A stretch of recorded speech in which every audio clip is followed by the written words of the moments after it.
ਸਤਿ ਸ਼੍ਰੀ ਅਕਾਲ। ਪੰਜਾਬੀ ਰੇਡੀਓ ਤੇ Punjabi TV USA ਵੇਖ ਸੁਣ ਰਹੇ ਸਾਰੇ ਸਰੋਤਿਆਂ ਦਾ ਬਹੁਤ-ਬਹੁਤ ਸਵਾਗਤ ਹੈ ਇਸ ਸਮੇਂ ਦੇ ਵਿਸ਼ੇਸ਼ ਪ੍ਰੋਗਰਾਮ ਖਬਰ ਤੇ ਨਜ਼ਰ ਦੇ ਵਿੱਚ। ਖਬਰ ਤੇ ਨਜ਼ਰ ਪ੍ਰੋਗਰਾਮ ਦੇ ਵਿੱਚ ਦੇਸ਼ ਵਿਦੇਸ਼ ਦੇ ਨਾਲ ਜੁੜੀਆਂ ਹੋਈਆਂ ਅਹਿਮ ਖਬਰਾਂ ਤੇ ਪਾਈਦਾ ਚਾਨਣਾ ਤੇ ਹਰ ਰੋਜ਼ ਦੀ ਤਰ੍ਹਾਂ ਖਬਰਾਂ ਦਾ ਵਿਸ਼ਲੇਸ਼ਣ ਕਰਨ ਦੇ ਲਈ ਸਾਡੇ ਨਾਲ ਸਾਥ ਹੁੰਦਾ ਹੈ ਸੀਨੀਅਰ ਪੱਤਰਕਾਰ ਮਿੰਟੂ ਗੁਰੂਸਰੀਆ ਜੀ ਦਾ। ਸਭ ਤੋਂ ਪਹਿਲਾਂ ਕਰਦੇ ਹਾਂ ਉਹਨਾਂ ਦਾ ਪ੍ਰੋਗਰਾਮ ਦੇ ਵਿੱਚ ਨਿੱਘਾ ਸਵਾਗਤ। ਬਹੁਤ-ਬਹੁਤ ਸਵਾਗਤ ਹੈ ਜੀ। ਸ਼ੁਕਰੀਆ ਸਾਰਿਆਂ ਨੂੰ। ਸਤਿ ਸ੍ਰੀ ਅਕਾਲ ਜੀ। ਸਤਿ ਸ਼੍ਰੀ ਅਕਾਲ ਜੀ। ਅੱਜ ਦੇ ਪ੍ਰੋਗਰਾਮ ਦੇ ਸਪਾਂਸਰਸ ਦਾ ਸਭ ਤੋਂ ਪਹਿਲਾਂ ਧੰਨਵਾਦ ਕਰਦੇ ਚੱਲੀਏ। ਖਾਲਸਾ ਇੰਸ਼ੋਰੈਂਸ ਲੰਬੇ ਸਮੇਂ ਤੋਂ ਇੰਸ਼ੋਰੈਂਸ ਦੇ ਖੇਤਰ ਦੇ ਵਿੱਚ ਸੇਵਾਵਾਂ ਨਿਭਾ ਰਹੇ ਨੇ। ਤੁਸੀਂ ਵੀ ਸੰਪਰਕ ਕਰ ਸਕਦੇ ਹੋ। ਨੰਬਰ ਹੈ 4082722500। ਟਿਰਕਿਆਣਾ ਇਮੀਗ੍ਰੇਸ਼ਨ ਲਾ ਫਰਮ। ਜੇ ਟਿਰਕਿਆਣਾ ਹੁਣਾਂ ਨਾਲ ਸੰਪਰਕ ਕਰ ਸਕਦੇ ਹੋ ਕਿਸੇ ਵੀ ਤਰ੍ਹਾਂ ਦੀ ਇਮੀਗ੍ਰੇਸ਼ਨ ਦੇ ਬਾਬਤ ਸਲਾਹ ਮਸ਼ਵਰਾ ਕਰਨ ਦੇ ਲਈ। Krishan Dhanota Yuba City, Baljinder Singh Nijjar Woodland. ਜੀਐਨ ਲਿਊ ਵਾਲੇ ਟਰੱਕ ਵਾਸ਼ ਕਰਦੇ ਨੇ, ਆਇਲ ਚੇਂਜ ਕਰਦੇ ਨੇ, 에ਅਰ ਬ੍ਰੇਕਸ ਦਾ ਕੰਮ ਤਸੱਲੀ ਬਖਸ਼ ਕਰਦੇ ਨੇ। ਤੁਸੀਂ ਇਹਨਾਂ ਦੇ ਕੋਲੋਂ ਨਵੇਂ ਤੇ ਪੁਰਾਣੇ ਟਾਇਰ ਵੀ ਖਰੀਦ ਸਕਦੇ ਹੋ। ਲੋਕੇਸ਼ਨ ਸੈਂਟਾਨੇਲਾ ਦੀ ਹੈ। ਨਿੰਮਾ ਸਹੋਤਾ ਹੋਣਾ ਦਾ ਨੰਬਰ ਹੈ 209 277 0113। Jaswinder Singh Nagra, Roseville, Avtar Singh Sangha Yuba City, Baldev Singh Kang Yuba City. ਬਹੁਤ ਬਹੁਤ ਧੰਨਵਾਦ ਹੈ ਇਹਨਾਂ ਸਾਰੇ ਸਪਾਂਸਰਸ ਦਾ। ਰੁਖ ਹੁਣ ਖਬਰਾਂ ਦਾ ਕਰਦੇ ਹਾਂ। ਮਿੰਟੂ ਜੀ, ਸਭ ਤੋਂ ਪਹਿਲੀ ਖਬਰ ਦੇ ਵੱਲ ਵਧੀਏ ਤਾਂ ਅੱਜ ਕਹਿੰਦੇ ਨੇ ਵੀ ਰੌਣਕਾਂ ਲੱਗੀਆਂ ਹੋਈਆਂ ਸੀ ਚੰਨੀ ਹੋਣਾ ਦੇ ਵੱਲੋਂ ਸੱਦੀ ਗਈ ਮੀਟਿੰਗ ਦੇ ਵਿੱਚ, ਤੇ ਕਾਂਗਰਸ ਦੇ ਵਿੱਚ ਇਹ ਜਿਹੜੀ ਮੀਟਿੰਗ ਹੈ ਇਹ ਵੱਡਾ ਦਫਾੜ ਖੜਾ ਕਰ ਗਈ ਹੈ ਜਾਂ ਫਿਰ ਹਾਲੇ ਵੀ ਕੋਈ ਕਹਿ ਲਈਏ ਵੀ ਫੈਵੀਕੋਲ ਦਾ ਮਜ਼ਬੂਤ ਜੋੜ ਲੱਗ ਸਕਦਾ ਹੈ? ਕਿਉਂਕਿ ਇੱਥੇ ਮੀਟਿੰਗ ਨੇ ਤਾਂ ਕਹਿੰਦੇ ਸਾਰੀਆਂ ਹੀ ਤੰਦਾਂ ਕੇਂਦਰ 'ਚ ਬੈਠੇ ਹੋਏ ਇਹਨਾਂ ਦੇ ਲੀਡਰਾਂ ਤੇ ਸਿੱਟਤੀਆਂ। ਖਬਰ ਕਾਂਗਰਸ ਦੀ ਤੇ ਖਬਰ ਮੈਂ ਇਸ ਤੋਂ ਵੀ ਵੱਡੀ ਤੋਂ ਸ਼ੁਰੂਆਤ ਕਰਦਾ ਹਾਂ ਕਿ ਕੋਲਕਾਤਾ ਦੇ ਵਿੱਚ TMC ਦੇ ਮੁੱਖ ਦਫ਼ਤਰ ਤੇ ਹੈੱਡਕੁਆਟਰ ਤੇ ਬਾਗੀ ਧੜੇ ਨੇ ਕਬਜ਼ਾ ਕਰ ਲਿਆ। ਇਹ ਕਾਂਗਰਸ ਦਾ ਹਸ਼ਰ ਹੈ। ਕਾਂਗਰਸ ਦਾ ਹਾਲ ਇਹ ਆ ਕਿ ਤਾਲੇ ਬਦਲ ਦਿੱਤੇ ਗਏ ਪਰ ਮਮਤਾ ਦੀ ਫੋਟੋ ਨਹੀਂ ਹਟਾਈ ਤੇ ਇੱਕ ਦਿਨ ਪਹਿਲਾਂ ਹੀ ਸਿੰਬਲ ਦਾ ਦਾਅਵਾ ਕੀਤਾ ਗਿਆ ਸੀਗਾ। ਤੁਸੀਂ ਅੰਦਾਜ਼ਾ ਲਾ ਲਓ ਕਿ ਟੁੱਟੀ ਹੋਈ ਕਾਂਗਰਸ ਦੀ ਕਿਸਮਤ ਕਿਸ ਤਰ੍ਹਾਂ ਦੀ ਹੁੰਦੀ ਆ। ਦੇਖ ਲਓ, ਮਮਤਾ ਇਹਨਾਂ ਨਾਲੋਂ ਟੁੱਟੀ ਤੇ ਮਮਤਾ ਦੇ ਨਾਲੋਂ ਟੁੱਟੇ ਭਾਜਪਾ ਚ ਗਏ। ਅੱਜ ਮਮਤਾ ਕੱਖੋਂ ਹੌਲੀ ਹੋ ਗਈ। ਜਿਹੜੀ ਦਹਾੜਦੀ ਸੀ ਬੰਗਾਲ ਚ ਟਾਈਗਰ ਦੀ ਤਰ੍ਹਾਂ ਤੇ ਦਹਾੜ ਉਹਦੀ ਦਿੱਲੀ ਚ ਗੂੰਜਦੀ ਸੀ। ਅੱਜ ਵੇਖੋ ਕਿ ਮਹੁਆ ਮੋਇਤਰਾ ਵਰਗੇ ਇੰਟਲੈਕਚੁਅਲ ਮੈਂਬਰ ਪਾਰਲੀਮੈਂਟ ਉੱਤੇ ਬੈਠੀ ਲਾਈਵ ਕਰਦੀ ਹੈ ਕਿ ਥੱਲਿਓਂ ਮੇਰੇ ਦਫ਼ਤਰ ਦੇ ਵਿੱਚ ਆਂਡੇ ਮਾਰੇ ਜਾ ਰਹੇ ਨੇ। ਬਿਲਕੁਲ ਇਹ ਹਾਲ ਹੁੰਦਾ। ਇਹ ਸਿੱਖਦੇ ਨਹੀਂ। ਕਾਂਗਰਸੀਆਂ ਦੀ ਇੱਕੋ ਇੱਕ ਵਿਸ਼ੇਸ਼ਤਾ ਹੈ ਗੁਰਪ੍ਰੀਤ, ਕਿ ਸ਼ਿਕਸਤ ਹੋਵੇ ਚਾਹੇ ਹਸ਼ਰ ਹੋਵੇ, ਇਹਨਾਂ ਨੇ ਆਪਣੀ ਧੁਨੇ ਤੁਰੀ ਜਾਣਾ ਚਾਹੇ ਜਿੱਡੇ ਮਰਜ਼ੀ ਘਾਟੇ ਹੋਣ। ਅੱਜ ਦੀ ਮੀਟਿੰਗ ਤੇ ਪਰਤਦੇ ਆ ਜੀ। ਗੱਲ ਕੱਲ ਵੀ ਉਹੀ ਕੀਤੀ ਸੀ, ਅੱਜ ਵੀ ਉਹੀ ਕਰਦੇ ਆ ਕਿ ਚੰਨੀ ਸਾਹਿਬ ਨੇ ਮੀਟਿੰਗ ਬੁਲਾ ਲਈ। ਹੁਣ ਮੈਂ ਅੱਗੇ ਵੀ ਕਿਹਾ ਕਿ ਦੇਖੋ ਮੀਟਿੰਗ ਦੇ ਮਾਇਨੇ ਕੀ ਨੇ। ਹਾਈ ਕਮਾਨ ਨੂੰ ਅੱਖਾਂ ਦਿਖਾਉਣੀਆਂ। ਅੱਖਾਂ ਕੌਣ ਦਿਖਾ ਰਹੇ ਨੇ? ਦੋ ਤਰ੍ਹਾਂ ਦੇ ਲੋਕ। ਇੱਕ ਜਿਹੜੇ ਪਹਿਲਾਂ ਹੀ ਕਾਂਗਰਸ ਚੋਂ ਐਕਸਪੈਲ ਨੇ ਜਾਂ ਕੱਢੇ ਵੱਡੇ ਤੇ ਫੇਰ ਵਾਪਸ ਤੁਰੇ ਫਿਰਦੇ ਆ, ਤੇ ਜਾਂ ਜਿਹੜੇ ਰਾਜਾ ਪੀੜਤ ਨੇ ਜੀ। ਹੁਣ ਜਿਹੜੇ ਨਹੀਂ ਗਏ, ਚਾਹੇ ਪ੍ਰਗਟ ਹੋਣ ਚਾਹੇ ਖਹਿਰਾ ਹੋਣ, ਉਹ ਲੋਕ ਨੇ ਜਿਹੜੇ ਪੂਰੇ ਤੌਰ ਤੇ ਕਹਿ ਲਓ ਕਿ ਬੇਸ਼ੱਕ ਰਾਜਾ ਦੇ ਨਾਲ ਨਾ ਹੋਣ ਪਰ ਹੀ ਕਮਾਨ ਦੇ ਨਾਲ ਹੈ। ਕੀ ਸਮਝੇ? ਯਾਨੀ ਇੱਥੇ ਵੀ ਧੜੇਬੰਦੀ, ਹਰ ਥਾਂ ਤੇ ਧੜੇਬੰਦੀ। ਤਾਂ ਗੱਲ ਅਸਲ ਦੇ ਵਿੱਚ ਇਹ ਆ, ਮੈਂ ਤੁਹਾਨੂੰ ਅੰਦਰ ਦੀ ਜਿਹੜੀ ਸੂਰਤ-ਹਾਲ ਦੱਸਾਂ ਜੋ ਮੈਨੂੰ ਅੰਦਰ ਬੈਠੇ ਬੰਦੇ ਨੇ ਆ ਕੇ ਦੱਸੀ। ਉਸ ਆਖਿਆ ਕਿ ਜਿੰਨੇ ਅਸੀਂ ਹਾਂ ਉਹਦੇ ਚੋਂ ਬਹੁਤੇ ਤੇ ਕਾਂਗਰਸ ਦਾ ਭਲਾ ਚਾਹਣ ਵਾਲੇ, ਪਰ ਕੁਛ ਬੰਦੇ ਤਮਾਸ਼ਾ ਬਣਾਉਣ ਆਏ ਜੀ, ਜਾਂ ਕੁਝ ਬੰਦੇ ਜਿਹੜੇ ਇੱਧਰ ਦੀਆਂ ਉੱਧਰ ਸੁਣ ਸੁਣਾਉਣ ਦਾ ਚਸਕਾ ਵੀ ਲੈਣ ਆਏ ਸਨ। ਪਰ ਉਹਨਾਂ ਨੇ ਕਿਹਾ ਕਿ ਕੁਝ ਵਾਕਿਆ ਫਿਕਰਮੰਦ ਸਨ।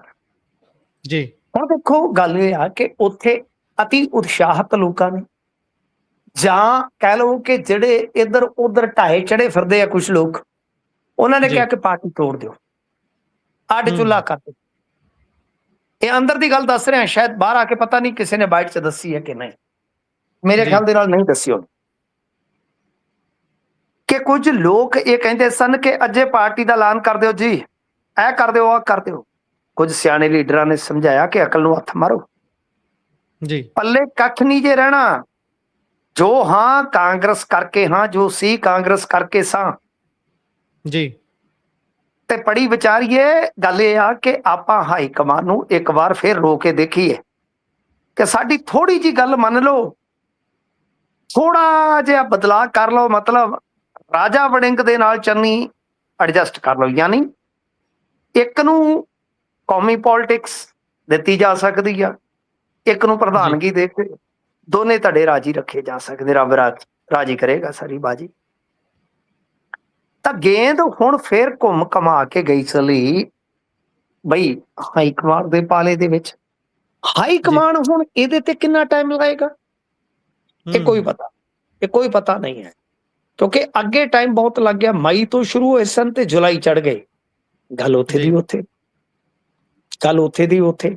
ਤਾਂ ਹੁਣ ਦੂਜੇ ਪਾਸੇ ਜੇ ਆਪਾਂ ਵੇਖੀਏ ਅਗਾਂਹ ਕਿੰਨਾ ਸਮਾਂ ਲੱਗਦਾ, ਇਹ ਵੀ ਇੱਕ ਬੜਾ ਵੱਡਾ ਪ੍ਰਸ਼ਨ ਹੈ ਜੀ ਬਹੁਤ ਵੱਡਾ ਪ੍ਰਸ਼ਨ ਹੈ। ਤਾਂ ਖੈਰ 4 ਵਿਧਾਇਕਾਂ ਸਮੇਤ 50 ਬੰਦਿਆਂ ਦੇ ਪਹੁੰਚਣ ਦੀ ਮੀਡੀਆ ਰਿਪੋਰਟ ਆ। ਇਹ ਮੀਡੀਆ ਰਿਪੋਰਟ ਆ ਕਿ 4 ਵਿਧਾਇਕ ਵੀ ਪਹੁੰਚੇ ਆ, ਪਰ ਬਹੁਤ ਸਾਰੇ ਵਿਧਾਇਕ ਜਿਵੇਂ ਕਹਿ ਲਓ ਕਿ ਇਹ ਇੱਕ 5ਵਾਂ ਹਿੱਸਾ ਹੀ ਲੱਗਦਾ ਵਿਧਾਇਕਾਂ ਦਾ, ਬਾਕੀ ਨਹੀਂ ਪਹੁੰਚੇ। ਅੱਜ ਜੇ ਆਪਾਂ ਵੇਖੀਏ ਤੇ ਹੁਣ ਆਪਾਂ ਨੂੰ ਇੱਕ ਗੱਲ ਦਾ ਤੇ ਅੰਦਾਜ਼ਾ ਹੋ ਗਿਆ ਕਿ ਕਾਂਗਰਸ ਦੀ ਆਪਸ ਦੇ ਵਿੱਚ ਇਤਫਾਕ ਵਾਲੀ ਗੰਢ ਤੇ ਖੁੱਲੀ ਪਈ ਆ। ਹੁਣ ਜੇ ਰਾਜੇ ਨੂੰ ਹਟਾਇਆ ਜਾਂਦਾ ਹੈ, ਇਹਨਾਂ ਦੀ ਗੱਲ ਮੰਨੀ ਜਾਂਦੀ ਆ ਕਿ ਰਾਜੇ ਨੂੰ ਰਾਜੀ ਕੀਤਾ ਜਾ ਸਕਦਾ ਹੈ, ਇਹ ਵੀ ਇੱਕ ਬੜਾ ਵੱਡਾ ਪ੍ਰਸ਼ਨ ਹੋ ਜਾਏਗਾ। ਤਾਂ ਗੱਲ ਵਿੱਚ ਵਿਚਾਲੇ ਆ, ਪਰ ਇਹਦੇ ਵਿੱਚ ਆਮ ਆਦਮੀ ਪਾਰਟੀ ਜਿਹੜੀ ਆ ਬਹੁਤ ਖੁਸ਼ ਹੈ। ਰੀਸੈਂਟਲੀ ਜਿਹੜੇ ਰਿਜ਼ਲਟ ਆਏ ਸਨ ਨਿਗਮਾਂ ਦੇ ਜਾਂ ਕੌਂਸਲਾਂ ਦੇ, ਨਗਰ ਪੰਚਾਇਤਾਂ ਦੇ, ਉਹਦੇ ਵਿੱਚ ਮੈਂ ਤੁਹਾਨੂੰ ਡਾਟਾ ਦੱਸਿਆ ਸੀਗਾ ਕਿ ਉਹਦੇ ਵਿੱਚ ਜ਼ਿਆਦਾ ਕੋਈ ਫਰਕ ਨਹੀਂ ਹੈ ਕਾਂਗਰਸ ਤੇ ਜਿਹੜੀ ਆਮ ਆਦਮੀ ਪਾਰਟੀ ਹੈ। ਮਹਿਜ਼ 8 ਤੋਂ 9% ਦਾ ਫਰਕ ਹੈ ਜੀ। ਇੱਕ ਧਿਰ ਨੂੰ ਜੇ ਫਾਇਦਾ ਹੋ ਗਿਆ ਤੇ ਦੂਜੀ ਨੂੰ ਬਹੁਤ ਨੁਕਸਾਨ ਹੋ ਜਾਏਗਾ। ਤੋ ਜਿਹੜੀ ਕਾਂਗਰਸ ਬਿਲਕੁਲ ਇਹਨਾਂ ਦੇ ਬਈ ਪਿੱਛੇ ਚੜੀ ਆਉਂਦੀ ਸੀਗੀ, ਬਿਲਕੁਲ ਐ ਨੈਕ ਟੂ ਨੈਕ ਆਉਣ ਦੀ ਉਮੀਦ ਦੇ ਵਿੱਚ ਸੀ, ਉਸ ਕਾਂਗਰਸ ਨੂੰ ਇੱਕੋ ਝਟਕੇ ਨੇ ਪਿਛਾ ਮਾਰਿਆ। ਤੋ ਇਸ ਵਾਸਤੇ ਇਸ ਮੀਟਿੰਗ ਨੇ ਇਹਨਾਂ ਦਾ ਨੁਕਸਾਨ ਹੀ ਕੀਤਾ। ਇੱਕ ਦੁੱਕੀ ਦਾ ਇਹਨਾਂ ਨੂੰ ਫਾਇਦਾ ਨਹੀਂ ਹੋਇਆ। ਕਰਾ ਕੇ ਗੱਲ ਫਿਰ ਹਾਈ ਕਮਾਂਡ ਕੋਲ ਗਈ ਤੇ ਹਾਈ ਕਮਾਂਡ ਦੇ ਵਿੱਚ ਕੀ ਕੁਝ ਹੁੰਦਾ ਹੈ ਅੱਗੇ ਦੇਖਾਂਗੇ, ਪਰ ਜਲੂਸ ਦੱਬ ਕੇ ਕੱਢ ਲਿਆ, ਜਲੂਸ ਰੱਜ ਕੇ ਕੱਢ ਲਿਆ। ਸੱਟਾ ਬਾਜ਼ਾਰ ਦੇ ਵਿੱਚ ਹੀ 8-10 ਸੀਟਾਂ ਘਟ ਗਈਆਂ ਕਾਂਗਰਸ ਦੀਆਂ, ਜੇ ਤੁਸੀਂ ਵੇਖੋਗੇ, ਕਿਉਂਕਿ ਸੱਟਾ ਬਾਜ਼ਾਰ ਖੁੱਲ ਚੁੱਕਾ ਹੈ ਨਾ ਹੁਣ ਚੋਣਾਂ ਨੂੰ ਲੈ ਕੇ। ਤਾਂ ਮੇਰਾ ਵੀ ਮੰਨਣਾ ਕਿ ਜਿਹੜੀ ਕਾਂਗਰਸ ਕੱਲ ਦੀ ਘੜੀ ਆਪਾਂ 30 ਤੇ ਗਿਣਦੇ ਸਾਂ ਕਿ 30 ਇਹਨਾਂ ਦੀਆਂ ਵੱਟ ਤੇ ਪਈਆਂ, ਉਹਨਾਂ ਚੋਂ 8-10 ਤੇ ਮਾਈਨਸ ਕਰ ਲਓ। ਜੇ ਆਹੀ ਰੇੜਕਾ, ਆਹੀ ਝਗੜਾ ਝੇੜਾ ਰਿਹਾ ਤਾਂ ਫਿਲਹਾਲ ਵੱਡੀ ਖਬਰ ਇਹੋ ਆ ਕਿ ਗੇਂਦ ਇੱਕ ਵਾਰੀ ਪਹੁੰਚ ਕੇ ਫੇਰ ਹਾਈ ਕਮਾਂਡ ਦੇ ਪਾਲੇ ਦੇ ਵਿੱਚ ਆ। ਉਹਨਾਂ ਦੀ ਕਮਾਂਡ ਕਦੋਂ ਹਾਈ ਹੁੰਦੀ ਆ ਪਤਾ ਨਹੀਂ, ਕਿਉਂਕਿ ਉਹਨਾਂ ਦੀ ਕਮਾਂਡ ਦੇ ਵਿੱਚ ਤੜ ਤੁੜ ਮੈਨੂੰ ਨਹੀਂ ਜਾਪਦੀ। ਜੀ ਤੜ ਕਿੰਨੀ ਕਿਹਾ ਉਹ ਤਾਂ ਪਤਾ ਹੀ ਲੱਗ ਗਿਆ। ਜਦੋਂ ਬਰਨਾਲੇ ਆਏ ਸੀ ਉਦੋਂ ਕਹਿ ਕੇ ਗਏ ਸੀ ਵੀ ਭਾਈ ਪਲੇਅਰਾਂ 'ਚ ਰਹਿਣਾ ਤਾਂ ਰਹੋ, ਨਹੀਂ ਤਾਂ ਸਪੇਅਰਾਂ 'ਚ ਨਾ ਬਿਠਾ ਦਿੱਤੇ ਜਾਓ। ਪਰ ਕੰਮ ਤਾਂ ਐਂ ਹੀ ਲੱਗਦਾ ਜਿੱਦਾਂ ਦਾ ਕੰਮ ਚੱਲ ਪਿਆ ਇਹਨਾਂ ਦਾ। ਆਪਾਂ ਕੱਲ ਵੀ ਗੱਲ ਕੀਤੀ ਸੀ, ਗੱਲ ਘੁੰਮ ਫਿਰ ਕੇ ਅੰਤ 'ਚ ਉੱਥੇ ਹੀ ਆ ਜਾਂਦੀ ਹੈ ਵੀ ਭਾਈ ਤੁਹਾਡੀ ਪਾਰਟੀ ਦੇ ਅੰਦਰ ਦਾ ਕਾਟੋ ਕਲੇਸ਼ ਤੁਹਾਡੇ ਤੋਂ ਸਾਂਭਿਆ ਨਹੀਂ ਜਾਂਦਾ। ਤੁਸੀਂ ਪੰਜਾਬ ਕਿਵੇਂ ਸਾਂਭੋਗੇ, ਪੰਜਾਬ ਦੇ ਮੁੱਦੇ ਕਿਵੇਂ ਚੱਕੋਗੇ, ਇਹ ਵੀ ਇੱਕ ਸੋਚਣ ਵਾਲੀ ਗੱਲ ਹੈਗੀ ਹੈ। ਖੈਰ ਅੱਗੇ ਵਧਦੇ ਹਾਂ ਤਾਂ ਪਾਠਕ ਮਾਮਲੇ ਦੇ ਵਿੱਚ ਸਰਕਾਰ ਨੇ ਮੁੜ ਮੰਗਿਆ ਸਮਾਂ।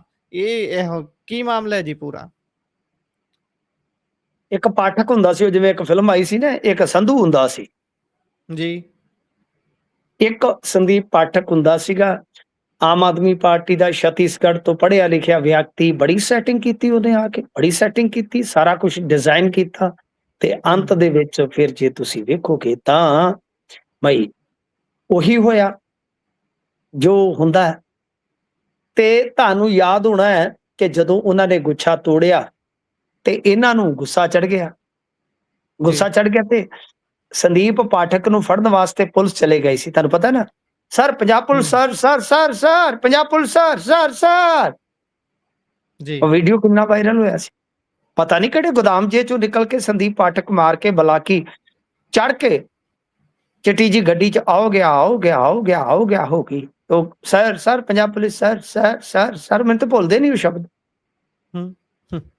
ਉਸ ਤੋਂ ਬਾਅਦ ਸੰਦੀਪ ਪਾਠਕ ਨੂੰ ਇਹ ਹੋ ਗਿਆ ਵੀ ਇਹ ਤੇ ਚੱਕ ਲੋ ਹੋਣ ਵਾਲਾ ਕੰਮ ਹੋ ਗਿਆ, ਕੰਮ ਤੇ ਬੜਾ ਗਲਤ ਆ, ਵੈਰੀ ਗਲਤ ਹੋ ਗਿਆ। ਤਾਂ ਉਸਨੇ ਰੁਖ ਕੀਤਾ ਸੀਗਾ Punjab and Haryana high court ਦਾ। ਉਹਦੇ ਵਿੱਚ 2 ਮਰਤਬਾ ਪੰਜਾਬ ਸਰਕਾਰ ਤੋਂ ਜਵਾਬ ਮੰਗਿਆ ਗਿਆ, ਕਿਉਂਕਿ ਸੰਦੀਪ ਪਾਠਕ ਦਾ ਕੀ ਕਹਿਣਾ ਸੀ? ਸੰਦੀਪ ਪਾਠਕ ਦਾ ਕਹਿਣਾ ਸੀਗਾ ਕਿ ਜੋ ਮੇਰੇ ਤੇ FIR ਦਰਜ ਕੀਤੀ ਗਈ ਆ, ਮੈਨੂੰ ਤੇ ਉਹਦਾ ਮੀਡੀਆ ਰਾਹੀਂ ਪਤਾ ਲੱਗਿਆ। ਉਹ FIR ਕਾਹਦੀ ਆ, ਕਿਸ ਧਾਰਾ ਦੀ ਆ, ਕਿਹਨੇ ਕਰਵਾਈ ਆ, ਮੈਨੂੰ ਕੁਝ ਤੇ ਦੱਸੋ। ਤੇ ਉਹਦਾ ਰਾਈਟ ਹੈ ਜੀ, ਬਿਲਕੁਲ। 2 ਵਾਰੀ ਸਰਕਾਰ ਨੇ ਜਵਾਬ ਜਿਹੜਾ ਫਾਈਲ ਨਹੀਂ ਕੀਤਾ, ਅੱਜ ਫੇਰ ਫਾਈਲ ਕਰਨਾ ਸੀਗਾ ਜੀ। ਇਹਨਾਂ ਨੇ ਫੇਰ ਸਮਾਂ ਮੰਗ ਲਿਆ ਤੇ ਕੋਰਟ ਨੇ ਜਵਾਬ ਦੇਣ ਵਾਸਤੇ ਅਗਲੀ ਸੁਣਵਾਈ ਜਿਹੜੀ ਆ 17 ਅਕਤੂਬਰ ਤੈਅ ਕਰ ਦਿੱਤੀ ਆ, ਦੀਵਾਲੀ ਦੇ ਨੇੜੇ ਤੇੜੇ ਕਹਿ ਲਓ ਜੀ, ਕਿ ਜੋ ਆਦੇਸ਼ ਕੋਰਟ ਤੇ ਪਿਛਲੀ ਤਰੀਕ ਤੇ ਸਨ ਉਹ ਜਾਰੀ ਰਹਿਣਗੇ। ਤੇ ਗੱਲ ਇਹ ਆ ਕਿ ਸੰਦੀਪ ਪਾਠਕ ਨੂੰ ਜਿਹੜੀ ਰਾਹਤ ਮਿਲੀ ਹੋਈ ਆ, ਉਹ ਰਾਹਤ ਤੇ ਫਿਰ ਜਾਰੀ ਰਹੂਗੀ ਨਾ, ਉਹ ਰਾਹਤ ਤਾਂ ਜਾਰੀ ਰਹੂਗੀ। ਤਾਂ ਖੈਰ ਗੱਲ ਇਹ ਆ ਕਿ FIR ਦਰਜ ਕਿੱਥੇ ਹੋਈ ਆ, ਇਸ ਦੀ ਜਾਣਕਾਰੀ ਮੰਗੀ ਗਈ।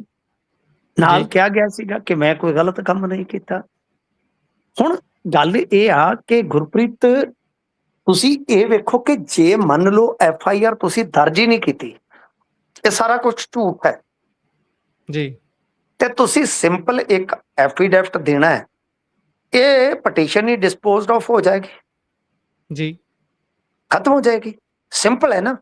ਤੁਸੀਂ ਅਪ੍ਰੈਲ ਦੇ ਵਿੱਚ ਇਹਨੇ ਪਾਰਟੀ ਛੱਡੀ ਸੀ ਪਾਠਕ ਨੇ, ਜੇ ਮੈਂ ਨਹੀਂ ਭੁੱਲਦਾ, ਤੇ ਉਦੋਂ ਹੀ ਤੁਸੀਂ ਮੁਕੱਦਮਾ ਦਰਜ ਕੀਤਾ, ਮਹੀਨਾ ਤੇ ਚੜ ਗਿਆ, ਹੁਣ ਤੁਸੀਂ ਵੇਖੋ 7ਵਾਂ। ਭਾਈ ਤੁਹਾਨੂੰ ਅਜੇ ਤੱਕ FIR ਨਹੀਂ ਲੱਭੀ, ਇਹਦਾ ਮਤਲਬ ਹੈ ਕੁਛ ਨਾ ਕੁਛ ਤੁਸੀਂ ਹਿਡਨ ਕਰਕੇ ਚੱਲਦੇ ਹੋ। ਤੁਹਾਡੀਆਂ ਇਹੀ ਆਦਤਾਂ ਨੇ ਜਿਹੜੀਆਂ, ਇਹੀ ਆਦਤਾਂ ਤੁਹਾਨੂੰ ਫਸਾਉਂਦੀਆਂ ਨੇ। ਤੁਸੀਂ ਕਰਦੇ ਵੀ ਹੋ, ਤੁਸੀਂ ਡਰਦੇ ਵੀ ਹੋ। ਤਾਂ ਬਹਰਹਾਲ ਕੋਰਟ ਨੇ ਲੰਮੀ ਤਰੀਕ ਪਾ ਦਿੱਤੀ ਆ, ਲੰਮੀਆਂ ਰਾਹਤਾਂ ਜਿਹੜੀਆਂ ਸੰਦੀਪ ਪਾਠਕ ਨੂੰ ਮਿਲ ਗਈਆਂ। ਇਹਦਾ ਮਤਲਬ ਇਹ ਆ ਕਿ ਸੰਦੀਪ ਪਾਠਕ ਰਾਘਵ ਚੱਡਾ ਵਾਂਗੂ ਜਦੋਂ ਜੀ ਚਾਹੇ ਉਹਦਾ ਉਹ ਪੰਜਾਬ ਆ ਸਕਦਾ ਹੈ, ਪੰਜਾਬ ਜਾ ਸਕਦਾ ਹੈ, ਆ ਸਕਦਾ ਹੈ, ਜਾ ਸਕਦਾ ਹੈ, ਰਹਿ ਸਕਦਾ ਹੈ। ਕਿਉਂ? ਕਿਉਂਕਿ ਸੁਣਿਆ ਤੇਰੇ ਹੋ ਗਏ ਨਹੀਂ ਅੜੀਏ, ਉੱਚਿਆਂ ਘਰਾਂ ਦੇ ਵਿੱਚ ਮੰਗਣੇ ਨਹੀਂ, ਵੱਡਿਆਂ ਘਰਾਂ ਦੇ ਵਿੱਚ ਮੰਗਣੇ। ਤਾਂ ਉਹ ਮੰਗਣੇ ਕੀ, ਉਹਦੇ ਤੇ ਵੱਡਿਆਂ ਘਰਾਂ ਦੇ ਵਿੱਚ ਕੰਗਣੇ ਹੀ ਸਾਂਝੇ ਹੋ ਗਏ ਨੇ। ਉਹਨੂੰ ਭਾਜਪਾ ਦੇ ਵਿੱਚ ਸਭ ਕੁਝ ਮਿਲ ਰਿਹਾ, ਸੋ ਲਿਹਾਜ਼ਾ ਉਹਨੂੰ ਹੁਣ ਨਾ ਤੇ ਕਾਨੂੰਨੀ ਤੌਰ ਤੇ ਕੋਈ ਪ੍ਰਵਾਹ ਹੈ ਤੇ ਨਾ ਹੀ ਉਦਾਂ ਵੀ ਕੋਈ ਪ੍ਰਵਾਹ ਹੈ, ਕਿਉਂਕਿ ਬਹੁਤ ਜਲਦੀ ਭਾਜਪਾ ਜਦੋਂ ਇੱਥੇ ਹੋਰ ਵੀ ਫਲੋ ਤੇਜ਼ ਕਰੇਗੀ, ਇਹੋ ਜਿਹੇ ਬੰਦਿਆਂ ਨੂੰ ਤੇ ਪੂਰਾ ਜਿਵੇਂ ਤਾਂ ਪੰਜਾਬ ਸ਼ਿੰਗਾਰ, ਘੋੜੇ ਦਾ ਨਾਂ ਹੀ ਨਾ, ਸ਼ਿੰਗਾਰ ਕੇ ਲਿਆਉਣਗੇ ਇਹਨਾਂ ਤੇ। ਜੀ, ਬਿਲਕੁਲ। ਇਸ ਤੋਂ ਅੱਗੇ ਜੇਕਰ ਚਲੀਏ ਤਾਂ ਇੱਧਰ ਸੁੱਖੀ ਰੰਧਾਵਾ ਹੁਣੀ ਅਚਾਨਕ ਹੀ ਸ਼ਾਹ ਨੂੰ ਮਿਲਣ ਪਹੁੰਚ ਗਏ। ਸ਼ਾਹ ਭਾਵ ਅਮਿਤ ਸ਼ਾਹ, ਇਹ ਕਿਤੇ ਇੱਧਰੋਂ ਸਿਖਾ ਕੇ ਤਾਂ ਨਹੀਂ ਭੇਜੇ ਕਾਂਗਰਸ ਵਾਲਿਆਂ ਨੇ, ਚੰਨੀ ਧੜੇ ਨੇ ਵੀ ਭਾਈ ਤੂੰ ਉੱਧਰ ਗੇੜਾ ਮਾਰ ਕੇ ਆ, ਅਸੀਂ ਇੱਥੇ ਸਾਂਭਦੇ ਆ, ਦੇਖਦੇ ਆ ਕੀ ਬਣਦਾ, ਨਹੀਂ ਤਾਂ ਫਿਰ ਉੱਥੇ ਤੂੰ ਗਿਆ ਤਾਂ ਹੋਣਾ ਹੀ ਆ, ਆਪਾਂ ਦੇਖਦੇ ਆ ਕੀ ਕਰਨਾ। ਕਿਤੇ ਸਾਡੀ ਵੀ ਗਲੀ ਦੇ ਵਿੱਚ ਗੇੜਾ ਮਾਰ। ਤਾਂ ਦੇਖੋ ਬਈ, ਸੁਖਜਿੰਦਰ ਰੰਧਾਵਾ ਬਾਰੇ ਗੱਲ ਤੇ ਇਹ ਆ ਰਹੀ ਹੈ ਕਿ ਜੀ ਇਹਨਾਂ ਨੇ ਪਹਿਲਾਂ ਹੀ ਟਾਈਮ ਲਿਆ ਹੋਇਆ ਸੀ। ਠੀਕ, ਟਾਈਮ ਲਿਆ ਹੋਇਆ ਸੀ। ਟਾਈਮ ਲੈਣ ਦਾ ਮਤਲਬ ਕੀ ਆ, ਸਮਝ ਤੋਂ ਬਾਹਰ ਹੈ ਕਿ ਅਮਿਤ ਸ਼ਾਹ ਦੇ ਨਾਲ ਮੁਲਾਕਾਤ ਕਰਕੇ ਕੀ ਖੱਟਣਾ ਇਹਨਾਂ ਨੇ। ਕਿਉਂਕਿ ਇੱਕ ਮੈਂਬਰ ਪਾਰਲੀਮੈਂਟ, ਚਲੋ ਮਿਲਣ ਦੇ ਵਿੱਚ ਕੋਈ ਉਹਨੂੰ ਦਿੱਕਤ ਤੇ ਨਹੀਂ ਹੋਣੀ ਚਾਹੀਦੀ, ਪਰ ਉਹ ਆਪਣੀ ਗੱਲ ਤੇ ਸਦਨ ਦੇ ਵਿੱਚ ਵੀ ਚੁੱਕ ਸਕਦਾ। ਬਿਲਕੁਲ। ਜੇ ਉਹ ਰਾਜਸਥਾਨ ਦੇ ਆਬਜ਼ਰਵਰ ਦੇ ਤੌਰ ਤੇ ਗਏ ਨੇ ਤਾਂ ਮੈਂ ਗੱਲ ਕਹਿ ਨਹੀਂ ਸਕਦਾ, ਕਿਉਂਕਿ ਰਾਜਸਥਾਨ ਦੇ ਵਿੱਚ ਵੀ ਕੰਮ ਕਰਦੇ ਨੇ ਨਾ ਜੀ। ਪਰ ਇਹਨਾਂ ਦੀ ਅਚਾਨਕ ਦਿੱਲੀ ਫੇਰੀ ਨੇ ਬਹੁਤ, ਇੱਕ ਵਾਰੀ ਤੇ ਤੁਸੀਂ ਵੇਖਿਆ ਹੋਣਾ, ਧੜਕਣ ਵਧਾ ਦਿੱਤੀ ਸੀ ਕਿ ਕੈਮਰਿਆਂ ਦੇ ਮੂੰਹ ਤੇ ਚੰਨੀ ਦੀ ਕੋਠੀ ਨੂੰ ਆ, ਕਿਤੇ ਇਧਰ ਕੋਠੀ ਨੂੰ ਸੰਨ ਨਾ ਲੱਗ ਜੇ ਬਾਈ। ਉਹ ਫਿਰ ਮਤਲਬ ਕਿ ਮੈਂ ਅਕਸਰ ਗੁਣਗੁਣਾਉਂਦਾ ਹੁੰਦਾ ਸੀ, ਬੋਲਦਾ ਹੁੰਦਾ ਸੀ, ਤੇ ਉਹ ਗੀਤ ਵੇਖ ਲਓ ਰੀਮਿਕਸ ਹੋ ਕੇ ਰੀਲਾਂ ਚ ਆਉਣ ਲੱਗ ਪਿਆ। ਤੇਰੀ ਮਾਸੀ 1 ਮਹੀਨੇ ਦੀ ਜਿਹੜੀ ਨਿੱਤ ਦਾ ਗੇੜਾ ਰੱਖਦੀ ਸੀ, ਮੈਨੂੰ ਸ਼ੱਕ ਜਿਹਾ ਪੈਂਦਾ ਸੀ, ਨਾਲੇ ਖੱਬੀ ਅੱਖ ਫਰਕਦੀ ਸੀ। ਤਾਂ ਗੱਲ ਇਹ ਆ ਕਿ ਸਭੋ ਸੱਚ ਆ, ਰਾਜਨੀਤੀ ਦੇ ਵਿੱਚ ਕੁਝ ਵੀ ਹੋ ਸਕਦਾ ਗੁਰਪ੍ਰੀਤ। ਕਿਉਂ? ਕਿਉਂਕਿ ਇਸ ਵੇਲੇ ਇਸ ਦੇਸ਼ ਦੇ ਵਿੱਚ ਕੁਝ ਵੱਡਾ ਹੋਣ ਦਾ ਆਸਾਰ ਹੈ। ਕਿ ਇਸ ਦੇਸ਼ ਦੇ ਵਿੱਚ ਕੁਝ ਵੱਡਾ ਹੋਣ ਦਾ ਆਸਾਰ ਹੈ। ਪੰਜਾਬ ਛੱਡ ਦਿਓ, ਇੱਕ ਮਰਤਬਾ ਪੰਜਾਬ ਛੱਡ ਦਿਓ, ਅਸੀਂ ਤੇ ਇੱਧਰ ਹੀ ਉਲਝੇ ਰਹਿੰਦੇ ਆ। ਰਾਜਾ ਰਾਜੀ ਹੋ ਗਿਆ, ਚੰਨੀ ਨੇ ਚੰਨ ਚੜਾਤਾ, ਸੁਖੀ ਦੀ ਸੁੱਖ ਨਹੀਂ ਹੈਗੀ ਬਈ, ਮਾਨ ਨੇ ਮਾਨ ਤੋੜਤਾ। ਅਸੀਂ ਤੇ ਇਹਨਾਂ ਚੀਜ਼ਾਂ ਦੇ ਵਿੱਚ ਰਹਿੰਦੇ ਆ ਜੀ। ਪਰੰਤੂ ਬਈ ਭਾਜਪਾ 2/3 ਦਾ ਜੁਗਾੜ ਕਰਕੇ ਕੁਝ ਵੱਡਾ ਕਰ ਸਕਦੀ ਆ। ਕੀ ਕਰ ਸਕਦੀ ਆ? ਕੋਈ ਸੰਵਿਧਾਨ ਦੇ ਵਿੱਚ ਬਦਲਾਅ, ਕੋਈ ਡੀਲਿਮਿਟੇਸ਼ਨ ਦੀ ਖੇਡ, ਕੋਈ ਮਤਲਬ ਕਿ ਸੀਟਾਂ ਦਾ ਵਾਧਾ ਘਾਟਾ, ਕੁਝ ਵੀ ਕਰ ਸਕਦੀ ਹੈ। ਕੁਝ ਵੀ, ਇਹ ਬਹੁਤ ਵੱਡਾ ਹੋਣ ਜਾ ਰਿਹਾ ਕੁਝ ਜੀ ਸਰ, ਬਹੁਤ ਵੱਡਾ ਹੋਣ ਜਾ ਰਿਹਾ। ਤੁਸੀਂ ਇਹ ਗੱਲ ਮੈਂ ਵਾਰ-ਵਾਰ ਕਹਿ ਰਿਹਾ, ਕਾਗਜ਼ ਚੁੱਕੋ, ਪੈਨ ਚੁੱਕੋ ਤੇ ਲਿਖ ਲਓ। ਅਸੀਂ ਜੋ ਦੇਖ ਰਹੇ ਹਾਂ ਇਸ ਦੇਸ਼ ਦੇ ਵਿੱਚ ਬਹੁਤ ਵੱਡਾ ਹੋਣ ਜਾ ਰਿਹਾ ਹੈ। 2/3 ਦੇ ਵਾਸਤੇ ਭਾਜਪਾ ਟਰਾਈ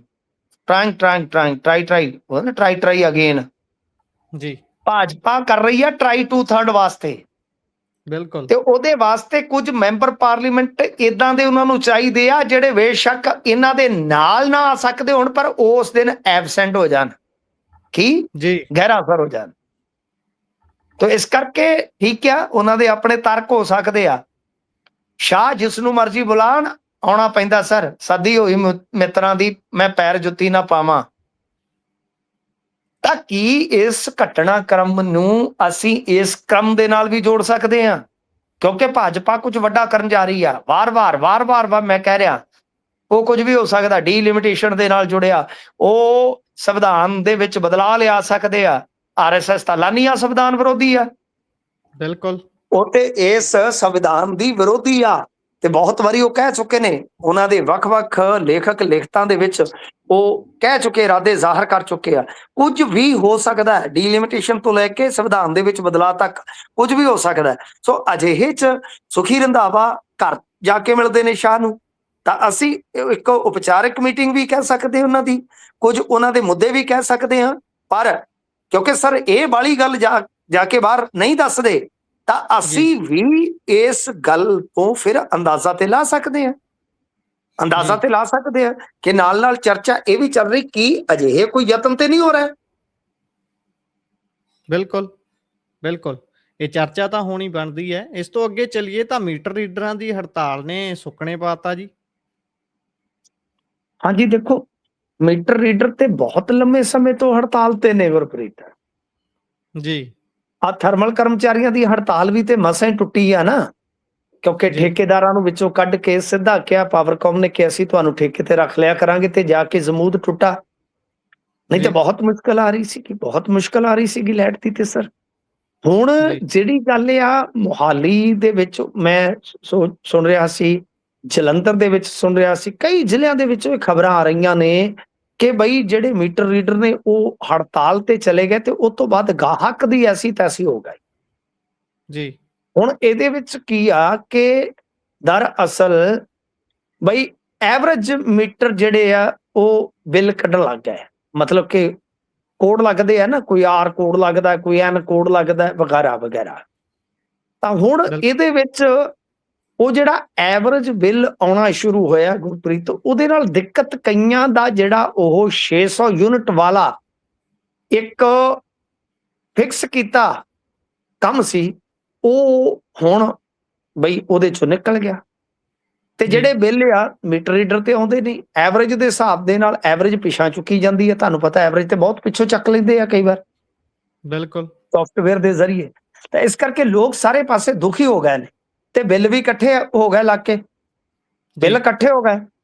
ਤਾਂ ਲੱਖਾਂ ਦੀ ਤਾਦਾਦ ਇਸ ਤਰ੍ਹਾਂ ਦੀ ਹੈ ਕਿ ਜਿਹੜੇ ਬਿੱਲ ਹੁਣ ਉਹ ਭੇਜਣੇ ਵੀ ਇਹਨਾਂ ਨੇ ਮੇਰੇ ਖਿਆਲ ਦੇ ਨਾਲ ਕਿਸੇ ਹੋਰ ਤਰੀਕੇ ਨਾਲ ਹੈ, ਕਿਉਂਕਿ ਸਾਰਿਆਂ ਦੇ ਮੋਬਾਈਲ ਨੰਬਰ ਵੀ ਰਜਿਸਟਰਡ ਨਹੀਂ ਨਾ ਹੈਗੇ ਜੀ। ਤਾਂ ਦਿੱਕਤ ਬਹੁਤ ਹੋ ਰਹੀ ਆ, ਪਰੇਸ਼ਾਨੀ ਬਹੁਤ ਹੋ ਰਹੀ ਆ। ਪਰ ਮੈਂ ਹੈਰਾਨ ਆ ਕਿ ਇੰਨੀ ਲੰਮੀ ਹੜਤਾਲ ਚੱਲ ਗਈ, ਇਹਨਾਂ ਨੇ ਇਸ ਦਾ ਹੱਲ ਕਿਉਂ ਨਹੀਂ ਕੱਢਿਆ ਗੁਰਪ੍ਰੀਤ? ਹਰ ਮੁਹਾਜ਼ ਤੇ ਪਤਾ ਨਹੀਂ ਕਿਉਂ ਕਾਂਗਰਸ ਸੌਰੀ ਕਿਉਂ ਆਮ ਆਦਮੀ ਪਾਰਟੀ ਦੀ ਸਰਕਾਰ ਜਿਹੜੀ ਹੈ ਉਹ ਲੇਟ ਹੋ ਜਾਂਦੀ ਹੈ। ਵੇਲੇ ਸਿਰ ਜੇ ਗੁੱਤਾਂ ਗੁੰਦ ਲਈਆਂ ਜਾਣ ਤੇ ਮੇਰੇ ਖਿਆਲ ਦੇ ਨਾਲ ਠੀਕ ਹੁੰਦਾ ਹੈ। ਇਹ ਬਿਲਕੁਲ ਹਰ ਮੁਹਾਜ਼ ਤੇ ਇੰਨੀ ਦੇਰ ਕਰ ਦਿੰਦੇ ਆ ਕਿ ਮਾਮਲਾ ਵਿਗੜ ਜਾਂਦਾ ਹੈ, ਕਿਉਂਕਿ ਚੁਣਾਵੀ ਵਰ੍ਹਾ ਹੈ ਤੇ ਤੁਹਾਨੂੰ ਪਤਾ ਹੀ ਆ ਜਿਹੜਾ ਇਹ ਚੁਣਾਵੀ ਵਰ੍ਹਾ ਹੁੰਦਾ ਹੈ ਤਾਂ ਉਹਦੇ ਵਿੱਚ ਫਿਰ ਆਪਾਂ ਨੂੰ ਪਤਾ ਹੀ ਆ ਕਿ ਕਿਤੇ ਨਾ ਕਿਤੇ ਇਸ ਗੱਲ ਦਾ ਇਮਕਾਨ ਰਹਿੰਦਾ ਹੈ ਕਿ ਮੁਲਾਜ਼ਮ ਜਥੇਬੰਦੀਆਂ ਜਿਹੜੀਆਂ ਨੇ ਉਹ ਮੰਗਾਂ ਮਨਾਉਣ ਵਾਸਤੇ ਫਿਰ ਸੜਕ ਤੇ ਉਤਰਦੀਆਂ ਨੇ। ਤਾਂ ਸੜਕ ਤੇ ਜਦੋਂ ਉਤਰਦੀਆਂ ਨੇ ਤਾਂ ਉਹਦੇ ਵਿੱਚ ਸਾਡੀ ਸਰਕਾਰ ਨੂੰ ਕਾਫੀ ਸੁਹਿਰਦਤਾ ਦੇ ਨਾਲ ਉਹ ਮਾਮਲੇ ਨਜਿੱਠਣੇ ਚਾਹੀਦੇ ਆ ਜੀ। ਬਿਲਕੁਲ, ਵੇਲੇ ਦੀ ਨਵਾਜ਼ ਤੇ ਕਵੇਲੇ ਦੀਆਂ ਟੱਕਰਾਂ, ਇਹ ਗੱਲਾਂ ਐਵੇਂ ਨਹੀਂ ਬੜੀਆਂ। ਖੈਰ ਅੱਗੇ ਚੱਲਦੇ ਹਾਂ ਤੇ ਕਮੇਟੀ ਨੇ ਮਾਨ ਤੇ ਕੇਸ ਦਰਜ ਕਰਨ ਦੀ ਮੰਗ ਕੀਤੀ ਹੈ। ਹੁਣ ਕੀ ਇਹਨਾਂ ਨੇ ਪੰਗਾ ਲੈ ਲਿਆ ਜੀ? ਦੇਖੋ, ਕਮੇਟੀ ਦਾ ਮਤਲਬ ਹੋ ਗਿਆ ਸ਼੍ਰੋਮਣੀ ਗੁਰਦੁਆਰਾ ਪ੍ਰਬੰਧਕ ਕਮੇਟੀ ਜੀ, SGPC। ਹੁਣ SGPC ਨੇ ਅੱਜ ਮੰਗ ਪੱਤਰ ਦਿੱਤਾ ਹੈ ਕਿ ਮਾਨ ਤੇ ਮੁਕੱਦਮਾ ਦਰਜ ਕੀਤਾ ਜਾਵੇ ਜੋ ਉਹਨਾਂ ਨੇ ਕਥਿਤ ਵੀਡੀਓ ਦੇ ਵਿੱਚ ਕੀਤਾ ਵਗੈਰਾ ਵਗੈਰਾ। ਇਸ ਗੱਲ ਨੂੰ ਲੈ ਕੇ SGPC ਜਿਹੜੀ ਆ ਉਹ ਉਤਰੀ ਆ ਰਣ ਦੇ ਵਿੱਚ ਕਿ ਮੁਕੱਦਮਾ ਮਾਨ ਤੇ ਦਰਜ ਹੋਣਾ ਚਾਹੀਦਾ ਹੈ। ਗੁਰਪ੍ਰੀਤ ਦੇਖੋ, ਇਸ ਗੱਲ ਦੇ ਵਿੱਚ ਹੁਣ ਬਹੁਤਾ ਕੁਝ ਸਾਨੂੰ ਸਮਝਣ ਲਈ ਔਖਿਆ ਹੋਣ ਦੀ ਲੋੜ ਨਹੀਂ ਹੈ। ਮੈਂ ਵਾਰ-ਵਾਰ ਕਹਿਣਾ ਹੈ ਕਿ ਇਹ ਗੱਲ ਤੁਹਾਨੂੰ ਬਿਲਕੁਲ ਕ੍ਰਿਸਟਲ ਕਲੀਅਰ ਤਰੀਕੇ ਨਾਲ ਦਿਸਣੀ ਚਾਹੀਦੀ ਆ ਕਿ ਦਰਅਸਲ ਕਿ ਇੱਥੇ ਵੀ ਹੁਣ ਤਾਕਤਾਂ ਦਾ ਭੇੜ ਹੋ ਗਿਆ ਜੀ। ਕਿਵੇਂ ਹੋ ਗਿਆ ਜੀ? ਮਸਲਨ ਇੱਕ ਪਾਸੇ ਤੇ ਹੈ ਭਗਵੰਤ ਮਾਨ ਦੀ ਪੁਲਿਸ ਜਾਂ ਕਹਿ ਲਓ ਕਿ ਜਾਂਚ, ਜਿਹੜੀ ਕਿ ਬਹਿਬਲ ਅਤੇ ਇਸ ਤੋਂ ਇਲਾਵਾ ਤੁਸੀਂ ਦੇਖੋਗੇ ਬੇਅਦਬੀ ਦੇ ਮਾਮਲਿਆਂ ਦੀ ਜਾਂਚ ਦੇ ਵਿੱਚ ਲੱਗ ਤੁਰੀ ਆ। ਨਵੇਂ ਸਿਰੇ ਤੋਂ SIT ਦਾ ਗਠਨ ਹੋਣਾ ਜਾਂ ਹੋਰ ਚੀਜ਼ਾਂ ਜਿਵੇਂ ਅਫਸਰ ਜਿਹੜੇ ਆ ਉਹ ਕੁਝ ਖਾਸਮ ਖਾਸ ਲਾਏ ਜਾ ਰਹੇ ਆ। ਤਾਂ ਇਹ ਜਿਹੜੀਆਂ ਸੂਰਤ-ਹਾਲ ਬਿਆਨ ਕਰਦੀਆਂ ਨੇ ਉਹ ਕਿੱਸਾ ਇਹੋ ਹੀ ਨਿਕਲਦਾ ਹੈ ਗੁਰਪ੍ਰੀਤ ਕਿ ਸੁਖਬੀਰ ਸਿੰਘ ਬਾਦਲ ਦੇ ਗੁੱਟ ਦੇ ਮੇਚ ਦੀ ਹੱਥਕੜੀ ਤਿਆਰ ਕੀਤੀ ਜਾ ਰਹੀ ਆ। ਇਹਦੇ ਚ ਕੋਈ ਮੇਰੇ ਖਿਆਲ ਦੇ ਨਾਲ ਉਲਾ ਛਪਾ ਹੈ ਨਹੀਂ ਹੈ ਕਿ ਭਾਈ ਇਹ ਐਵੇਂ ਹੀ ਬਸ ਇੱਕ ਫਾਰਮੈਲਿਟੀ ਕਰ ਰਹੇ। ਨਹੀਂ, ਫਾਰਮੈਲਿਟੀ ਅੱਗੇ ਚੱਲ ਕੇ ਸਾਬਤ ਹੋ ਸਕਦੀ ਹੈ, ਪਰ ਯਤਨ ਇਹੋ ਆ ਕਿ ਵੱਡਾ ਝਟਕਾ ਅਕਾਲੀ ਦਲ ਨੂੰ ਦਿੱਤਾ ਜਾਵੇ ਕਿ ਇਹਨਾਂ ਦਾ ਵੱਡਾ ਬੰਦਾ ਜਿਹੜਾ ਉਹ ਫੜ ਕੇ ਅੰਦਰ ਸਿੱਟਿਆ ਜਾਵੇ। ਹੁਣ ਦੂਜੇ ਪਾਸੇ ਹੈ ਅਕਾਲੀ ਦਲ ਬਾਦਲ। ਇਹਨਾਂ ਕੋਲ ਪੁਲਿਸ, ਉਹ ਤੁਸੀਂ ਇੱਕ ਨਾ ਫਿਲਮ ਦਾ ਡਾਇਲੌਗ ਸੁਣਿਆ ਹੋਣਾ ਕਦੇ, ਜੇ ਨਹੀਂ ਮੈਂ ਸੁਣਾ ਦੇਣਾ। ਉਹ ਕਹਿੰਦਾ मेरे पास गाड़ी है, बंगला है, तेरे पास क्या है? वो कहता कि मेरे पास मां है जी। अमिताभ बच्चन ते शशि कपूर दी फिल्म सी। तो जे सुखबीर सिंह बादल नूं पुछोगे कि ना तेरे कोल पुलिस है ना तेरे कोल खुफिया विभाग है, तेरे कोल की है, तो फौरी कहणगे कि मेरे कोल SGPC है जी। तो उन्हां दे कोल जिहड़ी SGPC आ वो अपने हिसाब दे नाल बई ये सब कुछ कर रही है, वो अपने हिसाब नाल करवा रहे आ कि धार्मिक मामले दे विच भगवंत मान होरां नूं लगातार घेरिया जा। तो इस वास्ते मेरे ख्याल दे नाल जे आपां वेखीए ते इस नूं ताकत दा ही एक भेड़ किया जाएगा कि एक पासे एक वखरी किस्म दी ताकत है, दूसरे पासे भी एक वखरी किस्म दी ताकत है। और ताकत ने मुजाहरा भी कीता है ना, संस्थागत ताकत की हुंदी आ गुरप्रीत, ओहदा तुसीं मुजाहरा देखिया ही है ना कि किस तरीके नाल अकाल तख्त साहिब दे जथेदार ने भाई एक तरह नाल कह लो कि भुचाल लिया दिता सीगा इक्को झटके च। सो ये भी ताकतां हुंदियां ने, लिहाजा देखदे आ अगे की निकलदा है। पर वो अपने पद्धर ते चल रहे ने, वो अपने पद्धर ते चल रहे ने। इसे ही सिलसिले च जे तुसीं वेखोगे गुरप्रीत 5 तरीक नूं मंजी साहब दीवान हाल दे विच जथेबंदियां दी इकत्तरता सद्दी हुई आ कमेटी जी। ते ओहदे विच 100 दे करीब जथेबंदियां नूं इनविटेशन है। तुसीं अंदाजा ला लो 100 जथेबंदियां च पंथक जथेबंदियां तो इलावा मेरे ख्याल दे नाल गैर पंथक भी हो सकदियां।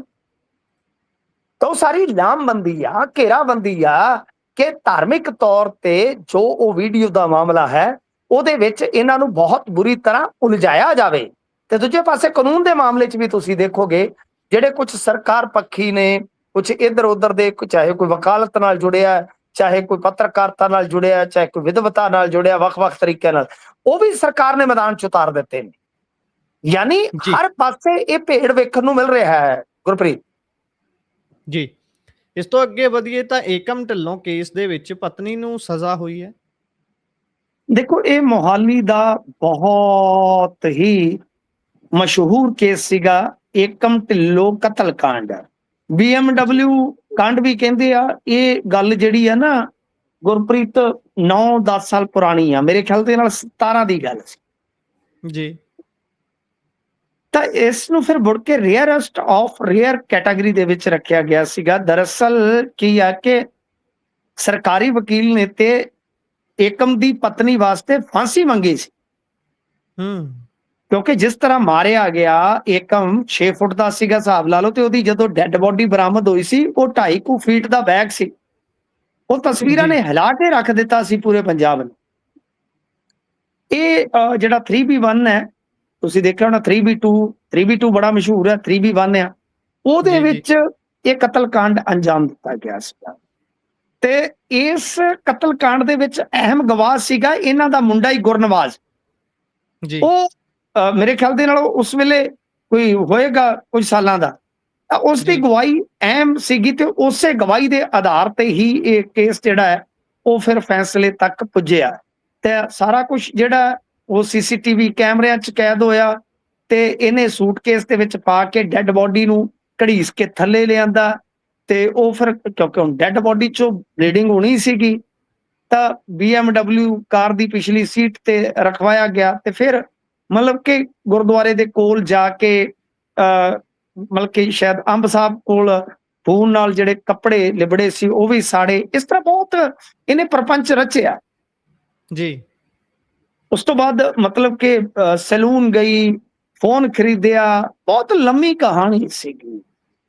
ਹੈਂਡ ਵਾਸ਼ ਕੀਤੇ, ਵਾਲ ਕਰਾਏ, ਜਿਵੇਂ ਤੁਹਾਨੂੰ ਪਤਾ ਹੀ ਆ ਸਾਰਾ ਕੁਝ। ਪਰ ਅਸਲ ਦੇ ਵਿੱਚ ਪਾਪ ਜਿਹੜਾ ਲੁਕਦਾ ਨਹੀਂ ਹੁੰਦਾ, ਇਸ ਪਾਪ ਨੇ ਇਸ ਨੂੰ ਅੰਜਾਮ ਤੱਕ ਪਹੁੰਚਾ ਦਿੱਤਾ। ਇਹਦਾ ਕਾਰਨ ਜਿਹੜਾ ਦੱਸਿਆ ਗਿਆ ਗੁਰਪ੍ਰੀਤ, ਮੈਨੂੰ ਨਹੀਂ ਪਤਾ, ਕੋਈ ਨਿੱਜੀ ਹੋਵੇ ਤਾਂ ਹੋਵੇ, ਦੱਸਦੇ ਆ ਕਿ ਏਕਮ ਨੇ ਗੁੜਗਾਉਂ ਦੇ ਵਿੱਚ ਮੁੱਲਾਪੁਰ ਦੇ ਕਰੀਬ 2 ਥਾਵਾਂ ਤੇ, ਗੁੜਗਾਉਂ ਤੇ ਮੁੱਲਾਪੁਰ, ਵੀ ਕਾਫੀ ਜ਼ਿਆਦਾ ਪ੍ਰਾਪਰਟੀ ਖਰੀਦ ਰੱਖੀ ਸੀ, ਜਿਹਨੂੰ ਇਹਨੇ ਰਜਿਸਟਰਡ ਕਰਵਾਇਆ ਸੀ ਆਪਦੀ ਸੱਸ ਦੇ ਨਾਲ। ਤੇ ਇਹਨਾਂ ਦੀ ਨੀਅਤ ਫਿੱਟ ਗਈ ਸਾਹਿਬ, ਨੀਅਤ ਫਿੱਟ ਗਈ। ਤੇ ਨਾਲ ਇਹ ਵੀ ਆ ਕਿ ਜਿਹੜਾ ਮ੍ਰਿਤਕ ਸੀ ਉਹਦਾ ਪਿਤਾ ਸੀਗਾ, ਜਿਹੜਾ ਉਹਦਾ ਦੋਸ਼ ਸੀ ਕਿ ਸੀਰਤ ਦਾ ਇੱਕ ਵਿਅਕਤੀ ਦੇ ਨਾਲ ਸੰਬੰਧ ਵੀ ਆ, ਜਿਹਦੇ ਕਰਕੇ ਵਿਵਾਦ ਚੱਲ ਰਿਹਾ ਸੀ। ਯਾਨੀ 2 ਵਜ੍ਹਾ ਜਿਹੜੀਆਂ ਕਥਿਤ ਤੌਰ ਤੇ ਇਸ ਕੇਸ ਦੀਆਂ ਦੱਸੀਆਂ ਗਈਆਂ। ਬੜਾ ਹਾਈ ਪ੍ਰੋਫਾਈਲ ਕੇਸ ਸੀਗਾ ਗੁਰਪ੍ਰੀਤ ਜੀ। ਇਸੇ ਦੇ ਨਾਲ ਪ੍ਰੋਗਰਾਮ ਦਾ ਸਮਾਂ ਇੱਥੇ ਹੀ ਸਮਾਪਤ ਹੁੰਦਾ ਹੈ। ਤੁਸੀਂ ਜੁੜੇ, ਜਾਣਕਾਰੀਆਂ ਸਾਂਝੀਆਂ ਕੀਤੀਆਂ, ਬਹੁਤ ਬਹੁਤ ਧੰਨਵਾਦ ਜੀ। ਧੰਨਵਾਦ।